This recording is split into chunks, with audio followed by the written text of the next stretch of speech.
We're now turning to our panel for this session. Let me just say a word about this is Poverty and Promise in America's Rust Belt. We have a terrific panelist for this session to talk about the struggles of declining cities in economically declining cities in this part of the country, and what the creative efforts are occurring to do that. So it's my terrific pleasure to introduce the panelists. First, we have the mayor of Gary, Indiana, Mayor Karen Freeman-Wilson.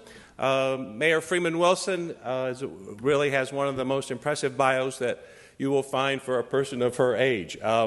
She went to Harvard and Harvard Law. She became Attorney General in the state of Oklahoma, of Indiana, and she is the first female black mayor in Indiana in history. Pretty impressive. And she decided clearly with this biography she has a lot of options in her life. She decided to go back to her hometown, Gary, Indiana, and do some very important work.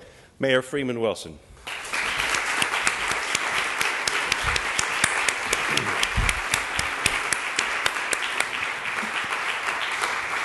Our second panelist, I'm proud to say, is a law student on this campus. I'm also from this campus, so we're very proud of our students who are so engaged in the community.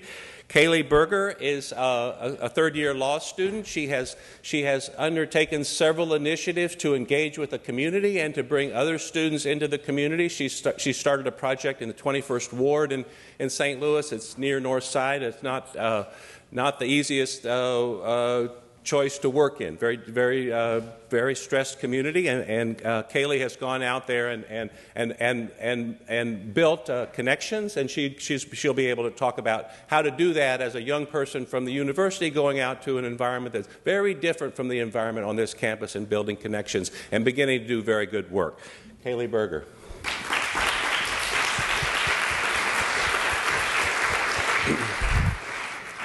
And our next panelist is Anna Stubbs. Ms. Stubbs is currently the director for Teach for America in Detroit. She grew up in Detroit and then went to Michigan State and became an educator, and then became an educator of educators, and is highly committed to working in back in her hometown, another Rust Belt city that is facing very large challenges. And for both of these, for both Gary and for Detroit, the panelists will be able to talk a little bit about what it's like to work in situations where there are so few resources and how you nevertheless are able to do positive work. Anna Stubbs.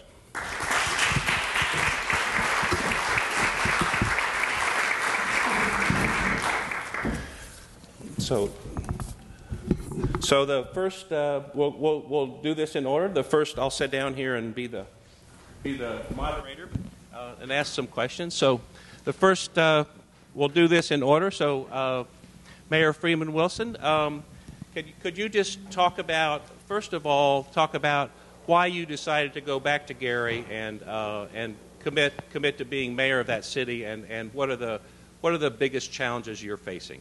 Well, first, Professor, I want to thank you for that gracious introduction, and certainly want to thank the Clinton Global Initiative for the opportunity to participate.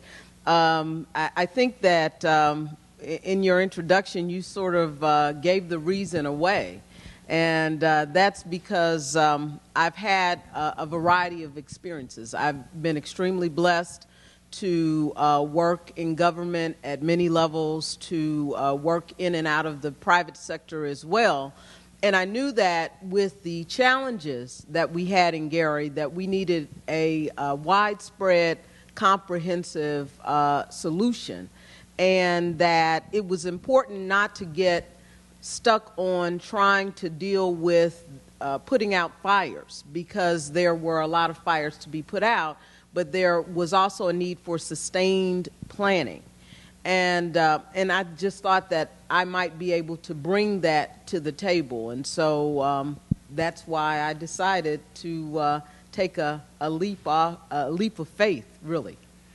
So before this session, we talked briefly, and you were talking about facing a situation early in your tenure as mayor of having the city budget cut by 50%. Yes. When I went into office, it was the first year of our property tax caps in the state of Indiana.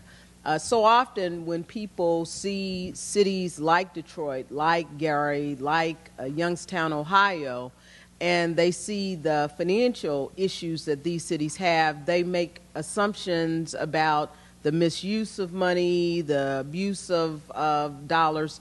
But in our instance, it was simply a change in the way that government functioned. There was a decision to cap property taxes at 1% for residential, 2% for commercial, 3% for industrial back in 2006. And essentially what that meant was that in 2006, the city of Gary's budget was $73 million. It went down to $30 million today.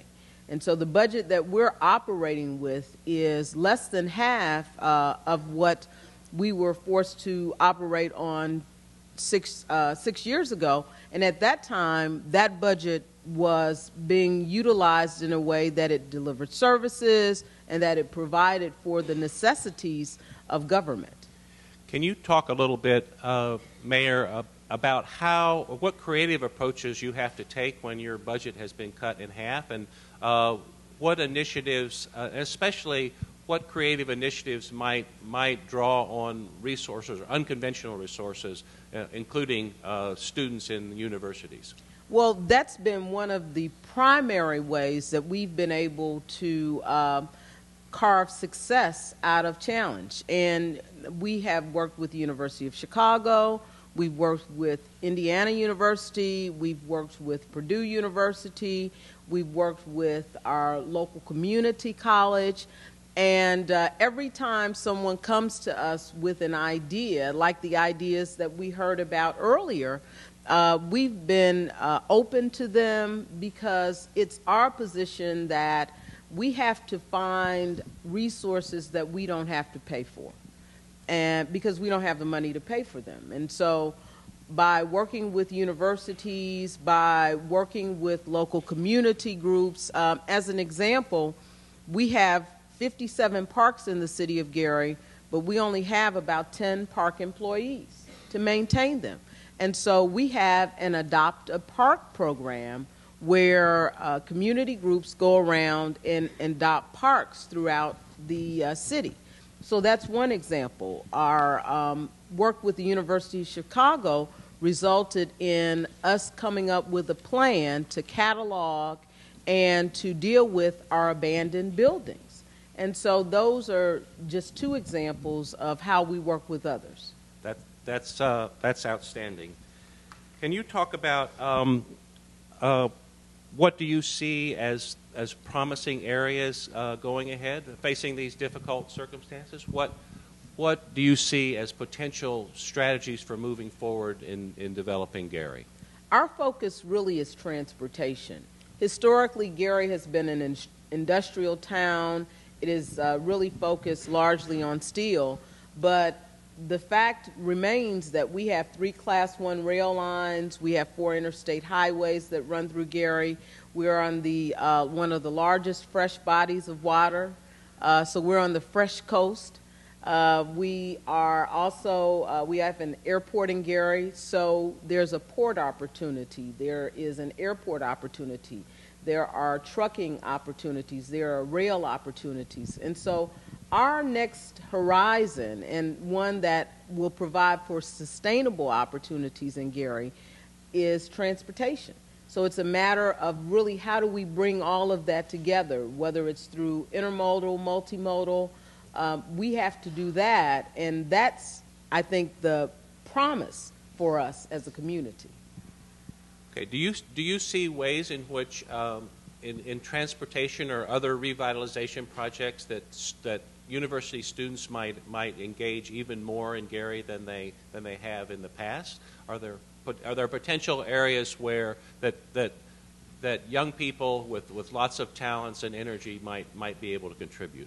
Oh, I think absolutely. I think when you look at the need to retrofit cities, and that's something that people don't often like to talk about, because it means that you're going to close off one portion of the city in favor of another portion. But I think that what we've found in a lot of our work with students and with our own staff, because we have a very young staff, I'd say 70% of my department heads are 40 and under. So they tend to look at things in a way that says, well, why not? You know, a lot of times people who are older say, well, we've never done that in government before. But students, people who are younger, they don't know what's been done in government or not. And so they will say, well, we can do this in government, or government can look at it a different way. And I think that's what helps us to serve citizens better.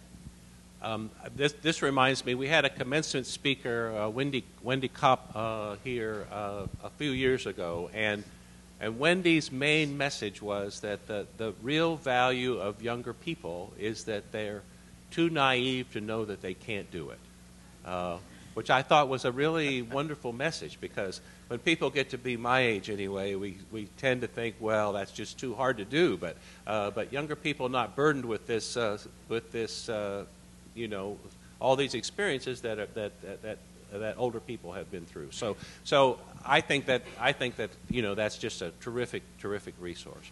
May I ask another question? This is the Clinton Global Initiative, and under President Clinton, the AmeriCorps bill was signed in 1993. It's a way. Yeah, thank you. I was at the White House for the signing of that bill.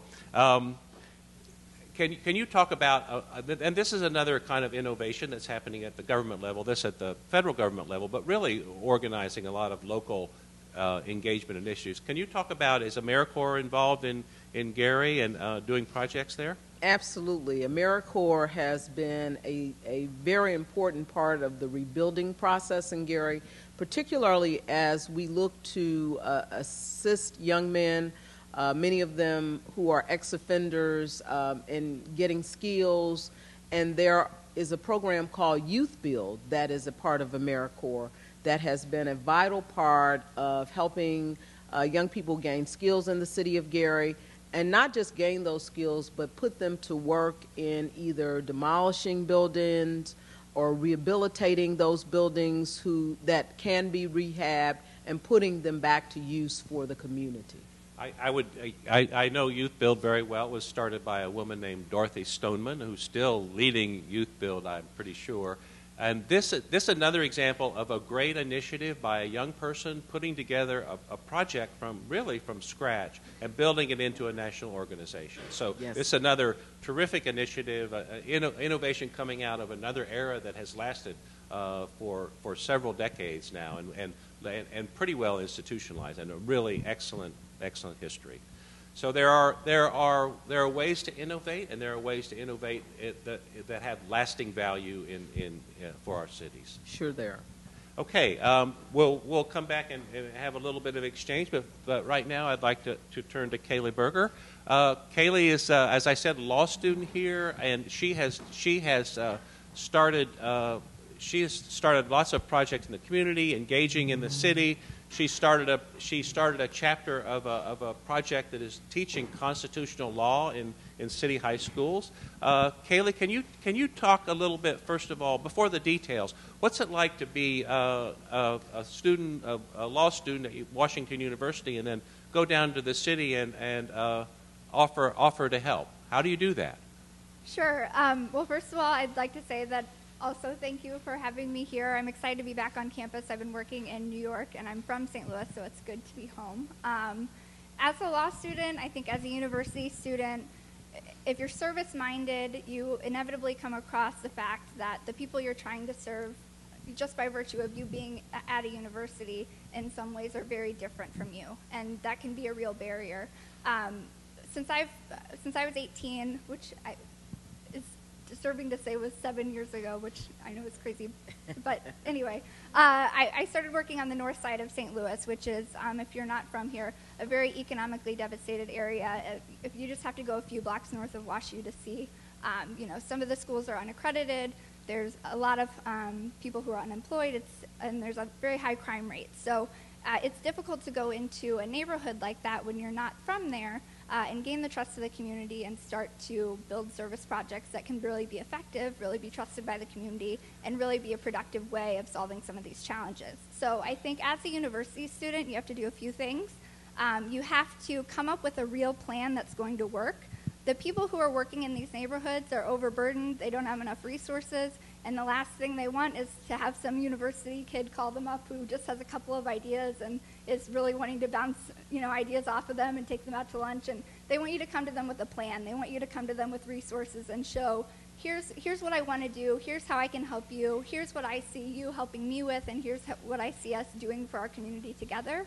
And then secondly, I think so many universities have great community service offices. I know WashU has helped me tremendously. So building those relationships, going into the community service office, setting up an appointment and saying, here's what I'm passionate about, here's what I want to do, how can we work together to do that? Because there's so many grants you can get through universities, national grants you can get that they'll help you apply for, and that's something you can bring to a community organization and say, here's an alternative source of funding, here's an alternative source of support that maybe you hadn't thought about before that I can bring to the table to do what we need to do. So I think leveraging your position as a university student can help you break down some of those barriers. It's great to hear about the resources on campuses, and most campuses now have become much better at organizing the capacity for students to do service in the community. And on this campus, the Gephardt Institute for Public Service is taking the lead in that role, directed by Amanda Moore McBride. I'm proud to say she's an associate dean in our school and my former PhD student. So we're very proud of Amanda. But it's one thing to have these resources on campus, another thing to go out in the community. So how do you begin to build relationships in the community so that you and other students are able to work in the schools or wherever you're working and make, what do you have to do to build these relationships? Sure, and I think it's really about doing your research. When we started the Marshall Brennan Project, it's a national project started out of American University. So there is a curriculum in place, and they have a model of teaching constitutional law in inner city high schools. So we took that model, we did our research, and found, okay, this is a model we like. We know they have textbooks, we know they have a curriculum, we know they have certain funding that we can work with. And then we contacted a bunch of different schools in St. Louis and said, hi, we have a group of students already together. We have a curriculum already in place. We want to come out and meet with you. Here's how we would structure everything. We want to teach a sample lesson in your classes so you can see what we would be doing. And we really came to them and started the conversation with all of our research done and ready. And that allowed us to really be taken seriously. And so several schools allowed us to come in and do a pilot class, meet the teachers, meet the principals, talk about what we plan to do.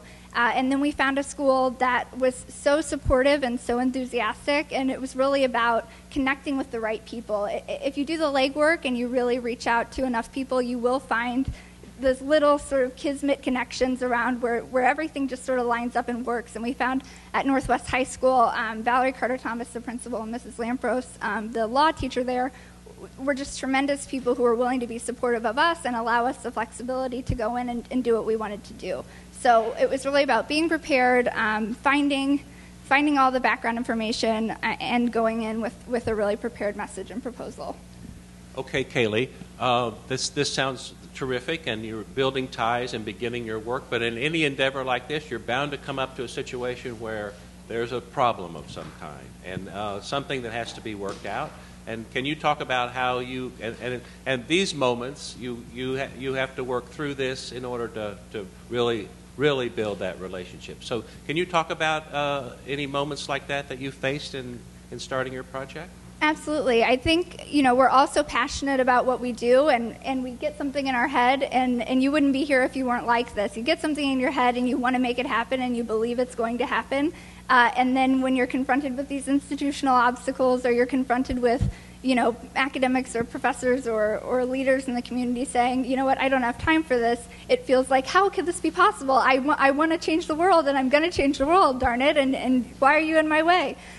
So I think what I've really relied on and what has been such a valuable resource is getting a group of people together who feel the same way I do and who want to achieve the same goal.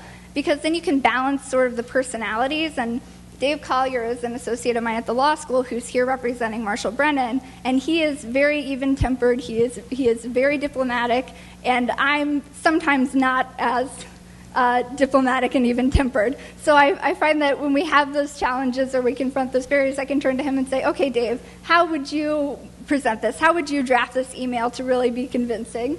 And so sometimes it's about building a network and having colleagues that can really help balance you out and push you through, so you make sure you're not making those missteps or representing your project in a way that isn't in the best light. I think the other thing, too, is also relying on the experts that are going to be at your campus. If you don't have a huge community service office, that's okay. There are national groups. The Equal Justice Works Conference for law students is a wonderful resource. If you look online in any industry you're passionate about, there are national networks of people who are doing these things, and people love to receive emails from students saying, I'm so interested in doing this project, I've seen that you've done X, Y, or Z, how can you help me, or could we talk, and I'd just like to pick your brain. So that's another thing you can do. If you don't have a campus that has a huge community service office or resources like that, go national, or reach out to WashU, or reach out to someone you've met here, and use those resources as well. Okay, that's just terrific guidance. And I'd just like to add that, when you work through, it's one thing to have a relationship in the community, but working through some problems successfully, and then moving on from there really is a key turning point in being able to make that work, and it builds trust. If you're able to do that successfully, you can build trust with your community partners that will help you going forward. So these problems are not just a problem, but an opportunity to really build that relationship. So very well done. Do you have any other comments before we move on? Last bit of wisdom? I do think one thing is really important, and we don't mention it enough, and as university students, it's something we're all going to confront, and that's graduation and sustainability in your models. I think it's really important to make sure that whatever you're going to do, if it's just something you're going to start while you're in school and then you're going to graduate and move on, you engage underclassmen, you engage people on campus, and you empower the participants or the clients or whoever you're trying to serve to maybe carry it on, so that, if you go in and you're providing much needed services, the community doesn't come to rely on those and then find out that they're going to be gone as soon as your innovative charge is gone. So making sure you build sustainability into your models, I think that's the responsible thing to do. It's not hard to do. As you're developing your program, take notes, save all the emails, save all the contacts, so you maintain that institutional knowledge there and pass it on to the next group. Okay, terrific. Okay, next we're going to turn to Annis Stubbs. Annis is an educator and currently working for Teach for America. First, Annis, can you say why you've made the decision to work with Teach for America, another very entrepreneurial effort that has built into a national organization, terrific example of creating a social innovation that lasts. Why have you decided to work for Teach for America instead of Detroit Public Schools? Sure. First, just like the other panelists, I'd like to thank you all for having me. It's an honor to have the opportunity to speak to you all, and I'm looking forward to later getting to hear ideas that people have floating about. So I actually went through undergrad as an education major, knew that I wanted to teach in urban schools, and after I graduated, you had to complete a 5th-year teaching internship, and at that point in time, there were no urban school placements for me, and it's something that I knew I wanted to do.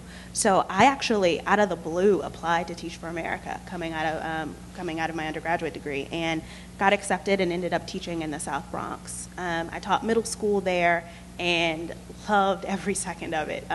It was a challenge. It was crazy. I loved my kids. They loved me, and we accomplished amazing things, both academically and socially. So that experience left an indelible mark on me. And even though I'd always known that I wanted to be involved in urban education, and I'd grown up in Detroit and went through Detroit Public Schools, K-12, this experience actually teaching in the South Bronx gave me a different perspective. So, went on to do a bunch of other things after that. And as I was actually in my PhD program at Michigan State, I was ABD, finished with almost everything, and I heard that Teach for America was coming back to Detroit.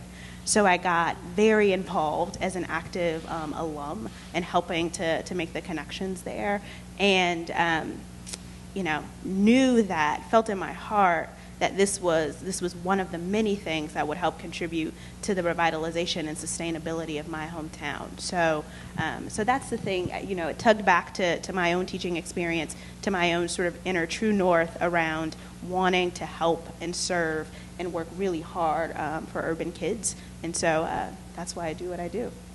Great. Can you talk a little bit? You're another wonderful example of someone who has many opportunities in life, have come back to your hometown to work in Detroit. Why did you make the decision to come back to Detroit? Sure. I often don't tell this story because it's kind of personal, but I'll go there. So I was actually, when I got accepted into my doctoral program, I was at Columbia for my first year at Teachers College, absolutely loving every second of it, soaking it in, working with all the folks who, you hear about, working with Jeffrey Canada in the Harlem Children's Zone, through a project with Professor Amy Stewart Wells, doing all these amazing things. And toward the end of my first year in the doctoral program, I got a call from my mom. The truancy officer had showed up at our house. I have a sister that's about 10 years younger than me, and my sister had missed 90 days of school. She was in high school, and we got our report card, and she had F's in everything, and A's in AP Chem and AP Bio. Right. So clearly, this is a student who's capable, who actually can do the things that she wants to do. But something that was happening in her school wasn't speaking to her. She felt like, school wasn't important. Her teachers weren't teaching her the way that they should have. And so I made the decision to transfer, and ended up transferring to Michigan State University for my doctoral studies, and came home just to be all up in my sister's area. Like, look, you are going to school. I would pop up at the high school randomly. Like, I'd pop up where I knew she was just like hanging out with her friends and take her back to class, and ultimately saw her through. And now she's in college. She's a junior. She's a bio major, chemistry minor. I mean, but that slight intervention, had it not happened, given where my family lives and where my sister grew up, I mean, she could be, a single mom, a high school dropout. I mean, she could be everything that the statistics said that she should have been. So thinking about that, and how my intervention in her life at that point was a tipping point for her, again, sort of went back to my internal thoughts about what needed to happen, and made me think more macro about how the intervention of individuals could even help with the problems and the challenges that my city was facing daily. Thank you for sharing that personal story. It's inspiring and quite meaningful. Can you turn now to the larger environment of Detroit and talk about, because I know Detroit, I don't know Detroit well, but I know it a little bit. So in the last few years, it's been struggling with resources, not unlike Gary, but Detroit's been struggling also with the state coming in and intervening in the education system and intervening in city finances now. These raises a lot of issues, I'm sure, for Detroiters about governance and democracy, and whether we control our lives or not. Can you talk about, I mean, this is a kind of difficult question, but can you talk about how you think about these issues in Detroit as someone who's helped trying to revitalize and build Detroit, and how young people might think about that if they want to engage in service? Certainly.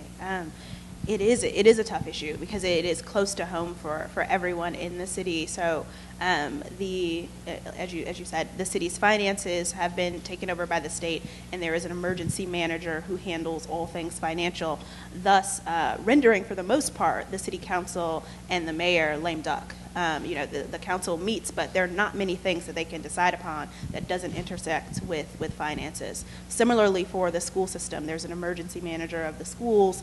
The school board, again, has been rendered lame duck. They meet, but again, there are not many decisions that they can make that don't involve finances. So what's happening, the environment there, it's volatile. It's a bit of a powder keg. I mean, there are protests all the time because people feel as if, and you know, maybe justifiably so, that their rights are being violated. The folks who they elected, the people who they voted for, can't do anything. So it's a tough environment. I think the ways in which people can get involved, particularly students, I'll point to one example of a group of students from a high school called Western High School. Western High School is in southwest Detroit. It is a predominantly Chicano neighborhood in Detroit. And the emergency manager of the schools had decided that it would shut down several of the schools in the southwest Detroit, that he would shut down several of the schools in the southwest Detroit neighborhood. And without really thinking about the cultural implications of that, right? So this neighborhood is an ethnic enclave. You can go there and not even have to speak English. You can immigrate there and speak Spanish and feel comfortable. So if you shut down the schools in this community, that group of kids is now leaving a very safe space in an environment that they've known for a very long time, that their parents feel comfortable with, interfacing with the school. Spanish is spoken there. So the kids at the high school, Western High School, decided to just protest. So there's a park across the street from the school, and they said, we're going to have school outside. You know, they had students actually teaching the classes. They were sitting down and actually holding class out there. And what happened was other community organizers ended up getting involved and helping push that forward for them, helping the students to begin to organize their own ideas so that the folks who were helping weren't doing something to a community, but with a community. So the kids started this initiative, and folks who came in to help said, hey, the kids are doing this. How can we help push forward their mission and what they're already doing, and not necessarily put our ideas upon them, but think about where the need is and what's already happening and how we can help. Excellent. Can now...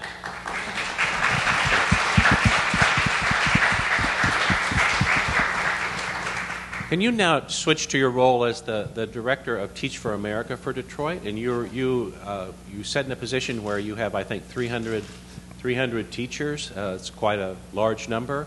How do you think about this contribution to Detroit, and how are you trying to use Teach for America? What's your strategic plan for making a contribution in this difficult circumstance? Certainly. So I think, there are all types of folks who there are all types of sides to the Teach for America story. I think folks can think like, what is this thing? It sounds kind of missionary. That's weird. Some folks feel like, they actually are having an impact. What I care about with our teachers is, are they actually moving things forward academically and socially for kids? And that's what I'm seeing. We have our data that comes back from standardized tests, our data that comes back from just getting involved in the community, being coaches, going home and doing home visits, show that we're having an incredible impact. And so the vision for what we will accomplish in the city with the community is just a true partnership. Literally, our vision is a bold and transformative partnership with the city to prove what's possible for our kids. And so whatever we need to do to that end is our focus. Okay, so I note the message here is demonstrating what's possible. So not just doing service work, but demonstrating models that other people might see and take away and learn from. So excellent point. Okay, these have been excellent presentations, but I think we have a little bit of time here, at least 10 minutes, maybe 11, to engage the audience with Q&A. So. We'll turn it over to the audience now. If you have a question for any of the panelists, just raise your hand. We'll start with the gentleman right here.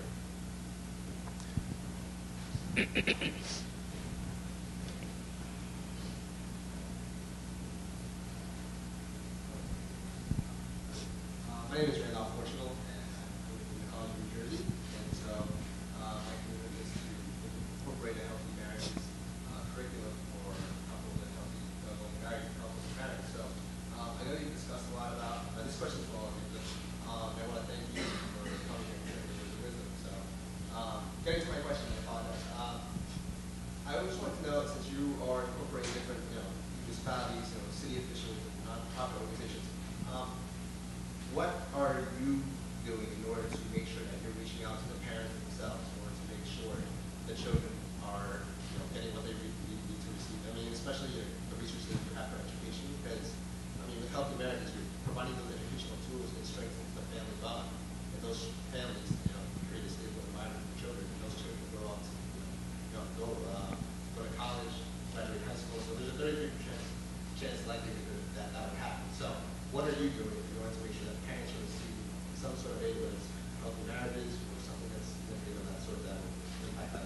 Okay, we'll turn over to the panelists. So does anyone want to pick that up? Sure, I'll pick it up. One of the challenges that we have, as we rebuild Gary, and as we look at it in the context of those individuals who are challenged by poverty, you have to look at two things. You look at jobs, you look at education. Now, ultimately, when poverty is really a symptom, and you're really talking about the quality of life. So how do you help in terms of education? How do you help in terms of jobs? And I think that really does go to the core of supporting a family. You support a family by helping a parent who may very well, you may have two parents, you may have one parent, but they are working 10, 11 hours a day to just make minimum wage and barely making ends meet. So you support them in the community through partnering with the faith community. You support them in the community by partnering with your local Y, with your Boys and Girls Club.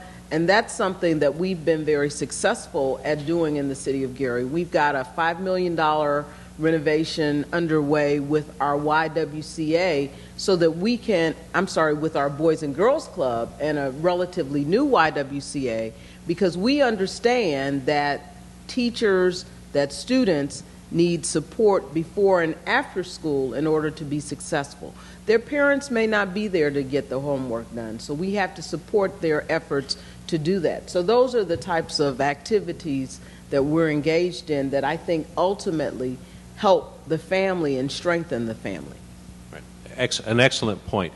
For those of us who are in more middle-class families, there's so many resources to help get our kids through, and even then, it's not that easy. So where there's not extra resources for helping with homework or many other things, then there's a real role for services in the community. Sure. Any other panelists want to comment on that question? Sure. I'll talk about the work of our teachers.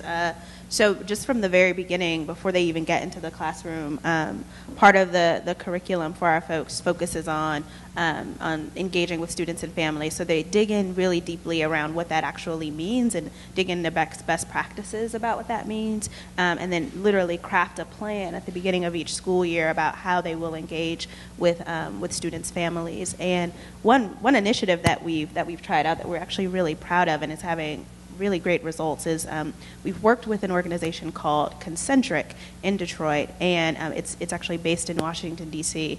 and had this group go into one of the high schools where many of our teachers are and help them do home visits. So it's in one of the toughest neighborhoods in Detroit. It's actually the neighborhood I grew up in, and the teachers go out and they do home visits. They ask the parents, what do you want for your kids? What do you want from me as their teacher? What's your biggest dream for what your kid could go on and do? How can I help make that happen? So it's been really great to see them going into the living rooms of our high school kids, sitting down with the student and their parent and saying, what do you want to be true and how can I help that vision become a reality?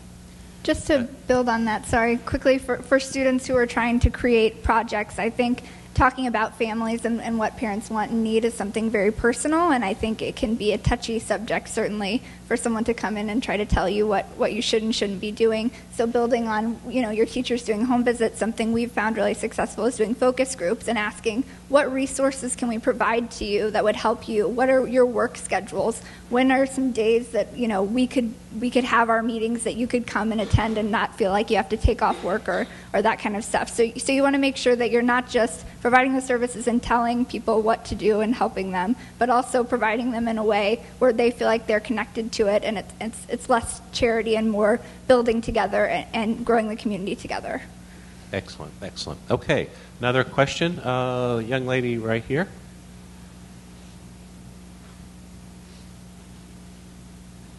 Hi, my name is Sneha Shastri, and I'm actually an undergraduate here at Washington University. And my question is, how do you get people whose primary interest or passion isn't necessarily what you're working on? How do you get them invested and excited about the things that you're doing? Any takers?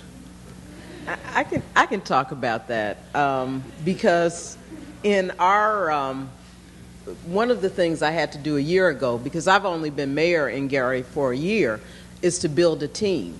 And so we were able to get people who were originally from Gary, but who had found success in other places and who were working in a variety of fields to come back.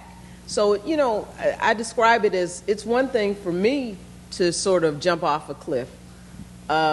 You know, I was the one whose name was on the ballot, but it's another thing for 15 other people to come home and say, well, yeah, I think I'd like to jump off that cliff too. They took pay cuts, they left what was comfortable to them, much larger cities, and dragged their children along in some instances. And the way that I tried to do was to create a sense of not guilt, but responsibility, to say to them, all of us came from this city and we were able to build lives based on the fact that we went to the public schools here, the fact that there were adults in this community, either in schools or in other places in the community, who made an investment in us, and as a result of that investment, we achieved success.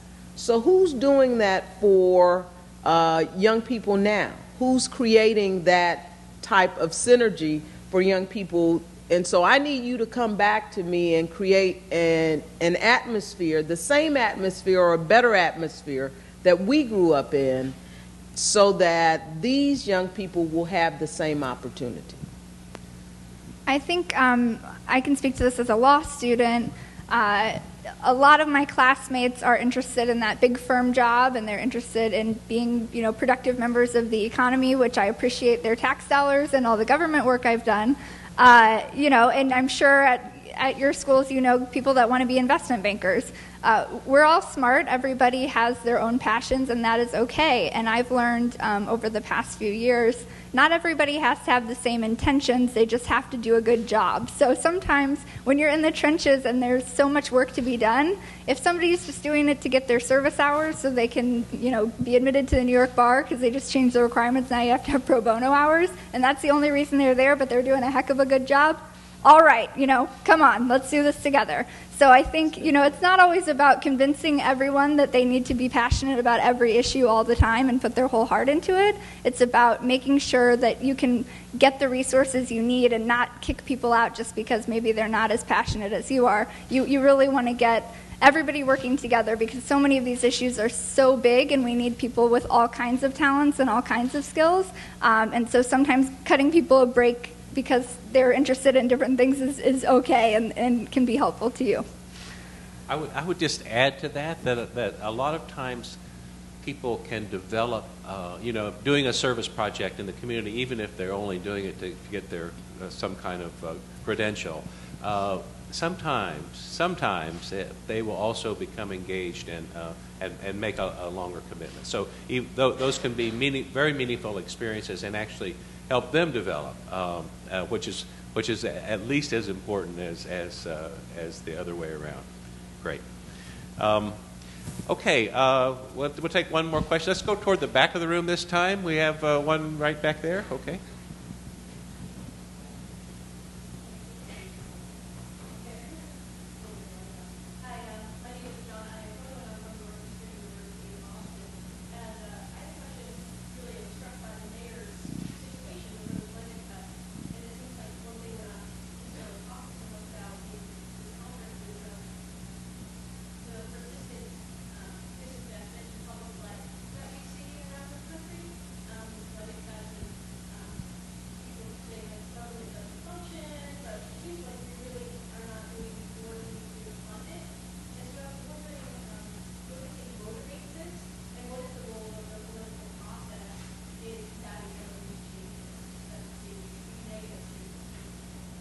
This is a really great question. So it really cuts to the core of what we're trying to accomplish, and I think that a lot has to do with people's disappointment in government.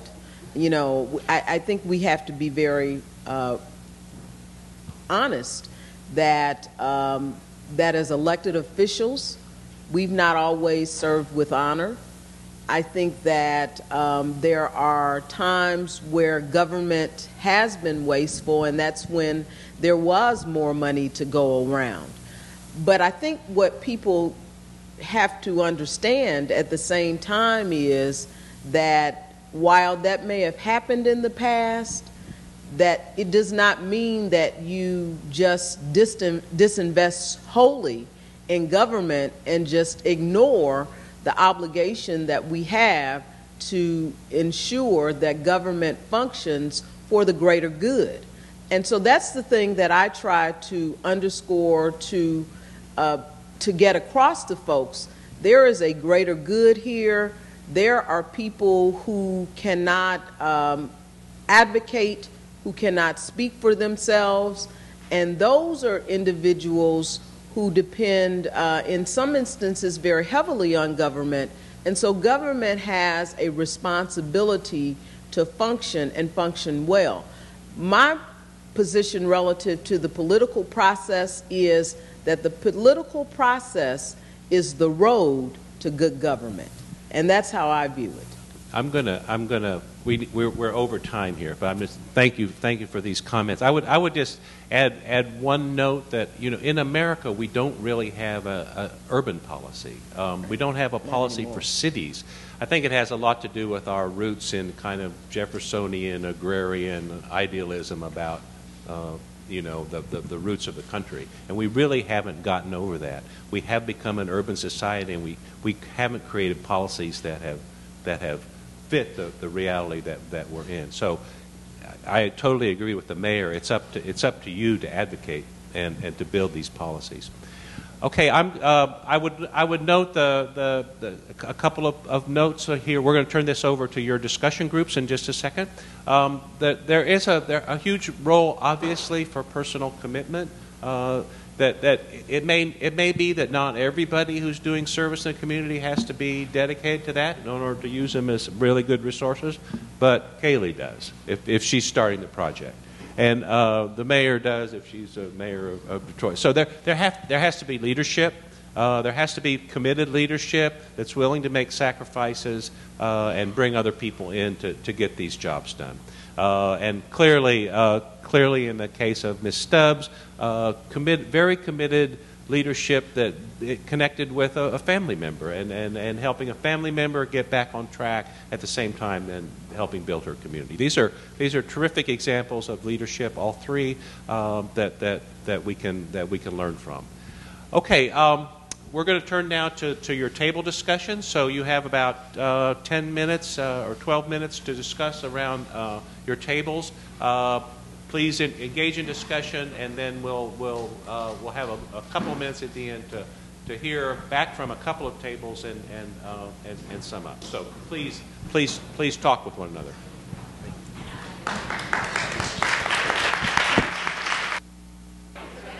Okay, we're going to gather ourselves here. So if you can wind down your table conversation. Thank you very much. We sat in on a few of the conversations. Thank you for letting us lean over your shoulder and sit next to you. We have enough time for a couple of tables to report back key messages from your table. So do we have volunteers to do that? Don't be shy. Okay. Well, we'll take it. Is there a microphone for her? Okay. That's what we like. Yeah. We just talked about at our table the differences between property in rural areas versus urban areas, and some different challenges that people who are in poverty face in those different settings.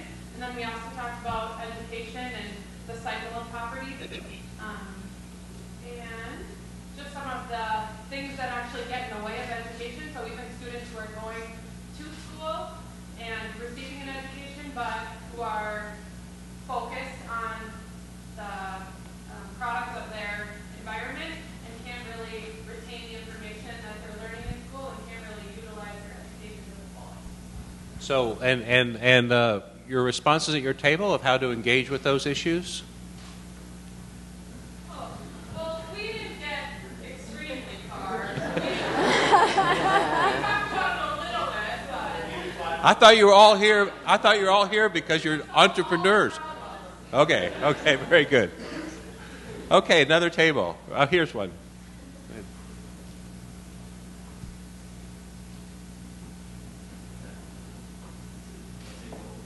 Okay.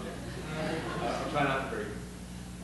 So at our table, we really have a diversity of backgrounds. We have people that are working internationally, people that are working domestically, and a common theme that emerged from our conversation was, and it was really brought up by the point about the cut to the city's budget, the fact that that's really necessitated a lot of creative partnerships.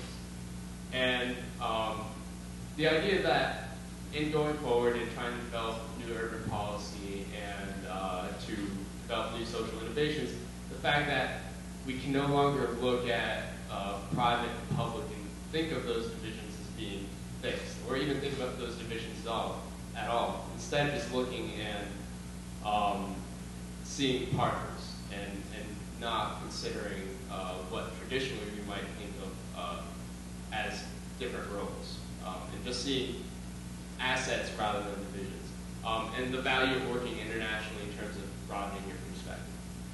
Okay, excellent point about working across what we normally think of as different sectors, maybe public, nonprofit, private, and these are an excellent point. And I think more and more of what we do in the world, in every sphere of social engagement, will have these characteristics. We didn't talk much at this session. We didn't have enough time to talk about everything, about the links between what we might be doing in the United States and what other people might be doing, or what some of you are doing in other countries. So what was the content of that discussion? What were you saying? Well, we have people who are working in Guatemala who they send people, if my understanding is correct, they send groups down, groups of Americans down to work with communities to develop sustainable community development strategies.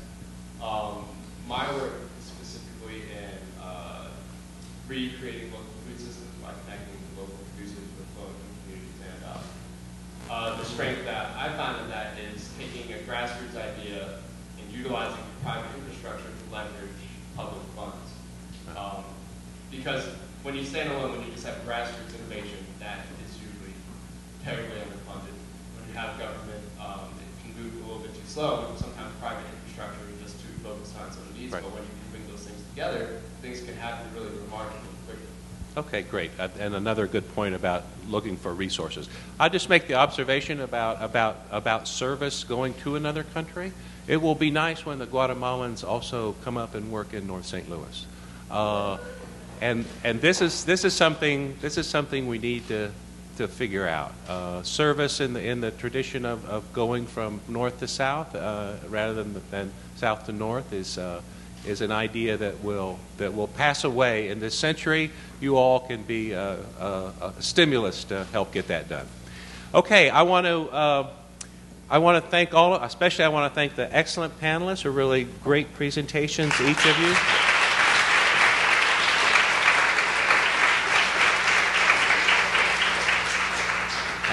And I really want to thank all of you. I know you were selected because you are social entrepreneurs. You've made proposals, and many of you, and had them accepted. And you're people of not just ideas but action. And that's the great thing about the Clinton Global Initiative University. So let me speak for my campus on behalf of Washington University. We are delighted that you are here, and for my Chancellor Mark Wrighton and everyone here, we hope that you continue to have just a really excellent experience. Thank you so much.